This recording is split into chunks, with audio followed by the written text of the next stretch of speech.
Ներողություն եմ խնդրում, բայց ստիպված եմ հարցեր ուղղել։ Ներողություն խնդրելու կարիք չկա։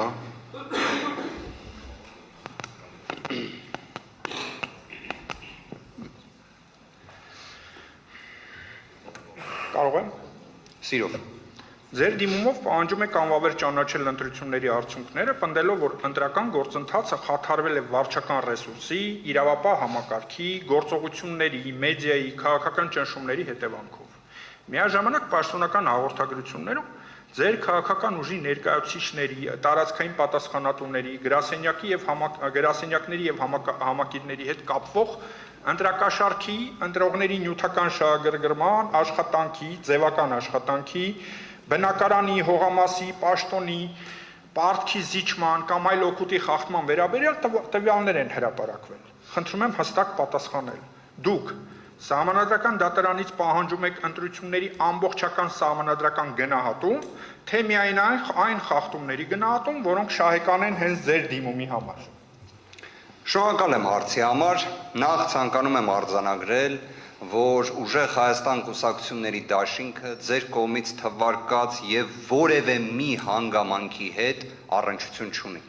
Մենք գտնվում ենք բարձր դատարանում եւ պետք է իրավական, փաստահեն դատողությունների շրջանակներում գտնվենք։ Իսկ նման իրավական, փաստահեն, ոչ թե պարզապես մեղադրանքի կողմի վարկած, հակակոռուպցիոն կոմիտեի ձայնագրություն եւ այլ, դրանք բոլորը առաջարկում եմ դնենք մի կողմ։ Մեր դիմումում վկայակոչած հանգամանքները, լինի դա ատելության խոսքը, լինի դա վարչական ռեսուրսի չարաշահումը, բոլորը փաստահեն են եւ օրինակ, բխում են վարչական դատարանի կողմից կայացրած վճիռներից։ Այսինքն մեր կողմից ոչ թե պարզապես մի տվյալ է հանրայնացվել, որը անմեղության կանխավարկածը չի հաղթահարել, որը իրավական որևէ գործընթացով պատշաճ չի անցել, որի վերաբերյալ իդեպ ես հույս ունեի, որ նաև հակակոռուպցիոն կոմիտեի մեր գործընկերը կընդգծեր, որ այն ձայնագրությունները, որոնք հանրայնացվել են, որոնք լսել եք նաև դուք եւ մի շարք մեր այլ հայրենակիցներ, մոնտաժված են եղել։ Մոնտաժված, այսինքն օրինակ, ես ներողություն եմ խնդրում բարձր դատարանից, բայց քանի որ այդ հարցը հնչեց, բոլոր դեպքերում պատկերացրեք։ Բայց այդ հարցը հնչեց, պարոն Վարդան։ Հարցը հնչեց հենց այդ ենթադրյալ ընտրակաշառքի հետ կապված հարցերի։ Եկեք դատարանին էլ է ամեն ինչ պարզ հասկանալի, ձեր պատասխաններն են պարզ, հնարավորություն տանք, որպեսզի ներկայացուցիչ իր հաջորդ հարցը տա, ձեր հաջորդ հարցը տա։ Ձեր հարցից ձեր ոչ Դրա համար հիմա բարձր դատարան տվեք պատասխան, որպեսզի հստակեցվի։ Հստակեցրեք։ Այո։ Ես ուզում եմ հասկանալ։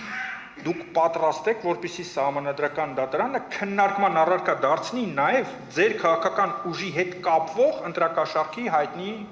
դեպքերը։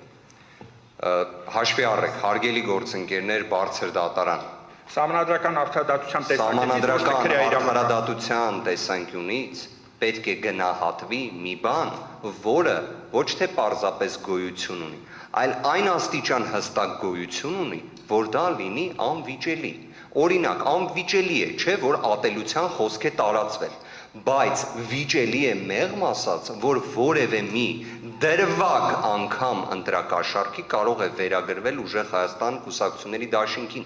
Իդեպ, դուք վստահ եմ լսեցիք, չէ, վիճակագրությունը։ Խոսքը գնում է ամբողջ Հայաստանի Հանրապետությունում 268 մեղադրյալի մասին, որի անմեղության կանխավարկածը չի հաղթահարվել, գործերի կեսն է դեռ նոր ուղարկվել դատարան, իդեպ օրինակ հակակոռուպցիոն կոմիտեի նույն այդ հայտնի հրապարակումներից մեկը վերաբերում էր մեր գործընկերներից Գոհար Ղումաշյանին։ Ըստ այդ ձայնագրության երկու մեղադրանք կար, երկու դրվագ։ Գիտեք ինչն է հիմա։ Հիմա օրինակ այդ երկու դրվագներից մեկը գոյություն չունի, բայց հակակոռուպցիոն կոմիտեի ձայնագրություն նրա մասին, որ այլևս այդ մեղադրանքը գոյություն չունի, որ սխալվել էինք, որ ներողություն ենք խնդրում, որ հետագայում սահմանադրական դատարանում Ուժեղ Հայաստան կուսակցությունների դաշինքի ներկայացուցիչին նման հարց չտան, չկա այդ ձայնագրությունը, հասկանում եք, կամ այդ հրապարակումը։ Հարց էի ուզում, մի բառանի պատասխան էի սպասում։ Այո կամ ոչ, պատրաստ եք, թե պատրաստ չեք։ Պատասխանեմ բարձր դատարան։ Մենք սահմանադրական դատարանից ակնկալում ենք, որ ընտրության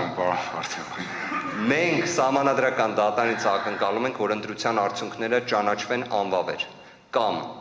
նշված ընտրությունների արդյունքների վերաբերյալ որոշման շրջանակներում նշանակվի ընտրությունների երկրորդ փուլ։ կամ նշանակվի մանդատների պաշտման նոր կարգ, բայց եթե հարցնում եք մեր առաջնահերթությունների տեսանկյունից, հենց այդ տեսանկյունից էլ հերթականությունը ընդգծեցի։ Թող անվավեր ճանաչվեն այս ընտրության արդյունքները, թող լինեն նոր ընտրություններ։ Բավարար էր պատասխանը։ Ոչ, չեք պատասխանում դուք։ Ընդհանրապես պետք է ասեք երկու բառ, երկուսից մեկը։ Հարգելի ներկայացուցիչ։ Պատրաստ եք թե պատրաստ չեք, որպեսզի Հարգելի քննարկվի։ ներկայացուցիչ։ Ներողություն եմ խնդրում, բարձր դատա։ Եկեք ես ես առաջարկեմ դուք որոշեք, բայց ես ես կառաջարկեմ հաջորդ հարցին անցնել։ Շատ լավ։ Որովհետև հավատացեք, անկախ պարոն Վարդևանյանի պատասխանից ծանրական դատարանի հոգսը դրանից ոչ թեթևանալու է, ոչ էլ ավելանալու է։ Ձեր դիրքորոշմամբ իրավապահ մարմինների կողմից հարուցված վարույթները, դրանց շրջանակում կատարված գործողությունները խաթարել են ձեր քարոզարշավը եւ ստեղծել են քաղաքական ճնշման միջավայր։ Էական վնաս են պատճառել ուժեղ Հայաստան կուսակցությունների դաշինքի քաղաքական գործունեությանը, զուգակցված են եղել անմեղության կանխավարկածի տոտալ նսեմացմամբ եւ երրորդը իրապես քաղաքական ճնշման գործիքի ռեպրեսիվ մեքենայի միջոցի են վերածվել։ Այս ամենը ընդգծում եմ ցավով, բայց միաժամանակ նաև կարծում եմ նշվածը ակնհայտ է այն տեսանկյունից, որ անմեղության կանխավարկածը հարգելու պարտականություն ունեցող հակակոռուպցիոն կոմիտեն այդ ձայնագրություններով կատարել է այդ ձայնագրությունների հրապարակման կատարել է ճիշտ հակառակը։ Բայց մյուս կողմից նաև հենց երեք նկատեցինք, որ Փաստորեն հակակոռուպցիոն կոմիտեն եւս անմեղության կանխավարկածը հարգելուն ուղղված դիրքորոշում է ներկայացնում։ Այն, որ վնաս պատճառել է, դա ակնհայտ է։ Պատկերացրեք երևի թե Հայաստանի Հանրապետության ընտրական գործընթացներում չի եղել մի դեպք, որ օրինակ ապրիլ-մայիսին գաղտնալսեն անձին, ստանան իբրև օպերատիվ տվյալներ, բայց ձերբակալումները, կալանքի միջնորդությունները ներկայացվեն ընտրություններից մի քանի օր առաջ։ Սա վնաս չի պատճառում քաղաքական կուսակցության գործունեությանը։ Պատկերացնում եք, այսինքն նման համանման իրավիճակներ չեն եղել։ Ավելին այդ գործողությունները հակակոռուպցիոն կոմիտեի։ Շնորհակալություն պատասխանի համար։ Շատ լավ։ Համեցեք, Այդ դեպքում, եթե վնաս են պատճառել, բայց չէ որ նույն վարույթների շրջանակում քննության առարկա են նաև ձեր քաղաքական ուժին վերագրվող ընտրակաշարքի ընտրողների հավաքագրման, այլ ապօրինի գործողությունների դեպքերը։ Հիմա այս համատեքստում ինչ եք կարծում։ Արդյոք այդ դեպքերը նաև վնաս են հասցրել այն ընտրողների շրջանակին, որոնք որ դեռևս չէին կողմնորոշվել եւ այդ իմաստով արդեն ընկալում կարող էին ստանալ, որ բոլոր ձայները գնված են։ Դուք եթե մեկ դեպք հստակ վկայակոչեք,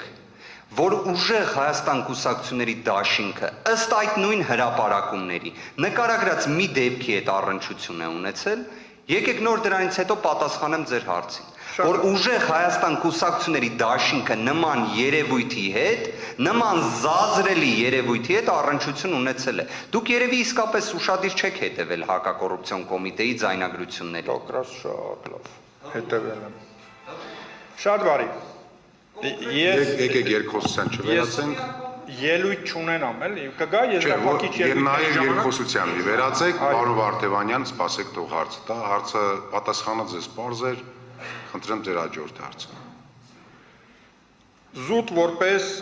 քաղաքական ուժի ներկայացուցիչ, բայց միաժամանակ որպես պրոֆեսիոնալ իրավաբան հարցը տալիս։ Սահմանադրական դատարանի մասին Սահմանադրական օրենքի 77-րդ հոդվածի 14-րդ մասի իմաստով համակարգայնությունը կարող է բխել նաև նույնանման մեխանիզմների կրկնությունից, տարածական ընդգրկումից, դերաբաշխումից, ֆինանսական կամ նյութական խոստումների շղթայից եւ ընտրողների կամքի վրա ազդեցության համադրված պատկերից։ Եթե պաշտոնական նյութերում կրկնվում են նույն առանցքային տարրերը, մանավանդ եթե դրանք առնչվում են ձեր քաղաքական ուժին, ըստ վարույթ իրականացնող մարմնի։ Կուսակցության որպես կուսակցության չէ, քաղաքական ուժի ներկայացուցիչ, շտաբային դերակատար, ընտրող, քվեի պայման, նյութական օգուտ, այս ապօրինի գործողությունները արդյոք չեք կարծում, որ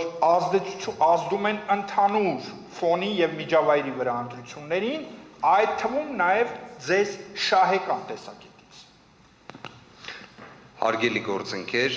մեր կողմից ներկայացվել է սոցիոլոգիական հետազոտության արդյունք,